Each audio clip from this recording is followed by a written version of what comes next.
श्रोतेहो नमस्कार. ऐसी अक्षरे रसिके या कार्यक्रमामध्ये आजपासून सुरू करत आहोत एक नवीन मालिका, ठसा उमटवणारे चित्रपट.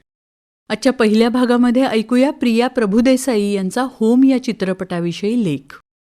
मोबाईल युगात व्हॉट्सॲप, फेसबुक, जीमेल यांच्या माध्यमातून टाईप केलेल्या निरोपाची देवाणघेवाण आता एवढी अंगवळणी पडली आहे की समोरासमोर केलेलं संभाषण दुर्मिळ होतंय. बाह्य जग जवळ येताना घरातली माणसं मात्र दूर होत चालली आहेत. विजयबाबू यांच्या होम या मल्याळम सिनेमाचा हाच विषय आहे. केरळमध्ये राहणाऱ्या एका मध्यमवर्गीय कुटुंबाची ही गोष्ट. ऑलिव्हर ट्विस्ट हा या कथेचा नायक.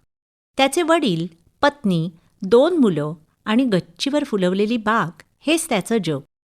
ऑलिव्हरचा छोटा मुलगा यूट्यूब चॅनल चालवतो. वास्तुविशारद असलेल्या त्याच्या मोठ्या मुलाला अँथोनीला मात्र चित्रपटात रस आहे. बाहेरच्या जगात हवा असणारा एकांत मिळत नाही म्हणून अँथोनी चित्रपटाची पटकथा लिहिण्यासाठी आपल्या घरी येतो आणि चित्रपटाची सुरुवात होते. 90च्या दशकात इंटरनेट आल्याने या काळात जन्माला आलेली जनरेशन झी ही डिजिटल नागरिक असणारी पहिली पिढी. त्यांचे सर्व व्यवहार आता हातात मावणाऱ्या मोबाईलमुळे सोपे झाले आहेत. या पिढीला सोशल मीडियाचे लाईक्स, फॉलोअर्सच्या पुढे जगच नाही आणि त्यातच रमल्याने घरातील लोकांशी संवाद साधायला त्यांना वेळ नाही. मुलांशी संवाद साधायचा तर त्यांच्या जगाशी ओळख करून घ्यायला हवी हे ऑलिव्हरला समजतं. पण नवीन तंत्रज्ञान शिकणं त्याला कठीण वाटतं. एकेकाळी ऑलिव्हरची या शहरात स्वतःची व्हिडिओ लायब्ररी असते, पण पार्टनर फसवतो आणि काळाबरोबर न बदलता आल्याने ही लायब्ररी बंद पडते. आधुनिक जगाची ओळख नसणारा ऑलिव्हर मुलांसाठी थट्टेचा विषय होतो. ऑलिव्हरला मात्र मुलांच्या जगात शिरकाव करून घेण्याची इच्छा असते. सोशल मीडियाचा वापर कसा करायचा हे मुलांकडे शिकून जगाशी संपर्क ठेवण्यासाठी त्याला मोबाईल फोन विकत घ्यायचा असतो.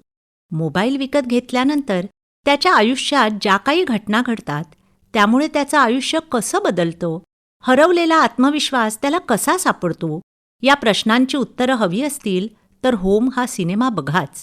सोशल मीडियाचा अतिवापर आपल्या जीवनावर कसा प्रभाव टाकतो हे सुद्धा या सिनेमात दाखवलं आहे. जगाला आकर्षित करण्यासाठी आपण लोकांसमोर आपली चांगली बाजू मांडतो.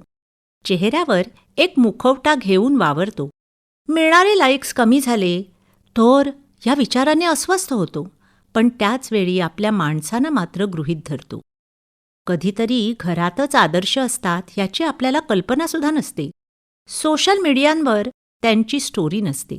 अनेकदा त्यांच्याकडून केवढं मोठं कार्य झालं आहे ह्याची त्यांनाही जाणीव नसते, पण त्यांचे अनुभव, कठीण परिस्थितीतून शोधलेला मार्ग या गोष्टी प्रेरणादायी असतात. ऑलिव्हर हा छोटीशी स्वप्न असणारा, घरात रमणारा सामान्य माणूस आहे, पण त्या सामान्य माणसात किती असामान्यत्व दडलं आहे याची जाणीव एका प्रसंगानं मुलांना होते आणि ते घर परत एकदा निर्मळ आनंदाने भरून जातं. घर म्हणजे फक्त भिंती नाहीत, तर घर म्हणजे आपली माणसं. चित्रपटातील पात्र, त्यांच्या आयुष्यातील घटना, त्यांच्यातील संभाषण हे एवढं नैसर्गिक आहे की ही तुमच्या, आमच्या, कुणाच्याही कुटुंबाची गोष्ट वाटू शकते. साध्या पण खोलवर प्रभाव टाकणाऱ्या घटना, खुसखुशीत संवाद आणि सामान्य प्रसंगातून फुलत जाणारा विनोद यामुळे सर्व व्यक्तीने एकत्र बसून पाहावा असा हा सिनेमा आहे. ठसा उमटवणारे चित्रपट या मालेमध्ये होम या चित्रपटाविषयी प्रिया प्रभुदेसाई यांचा लेख आत्ताच आपण ऐकला. आणि आजबरोबर ऐसी अक्षरे रसिके हा कार्यक्रम संपला.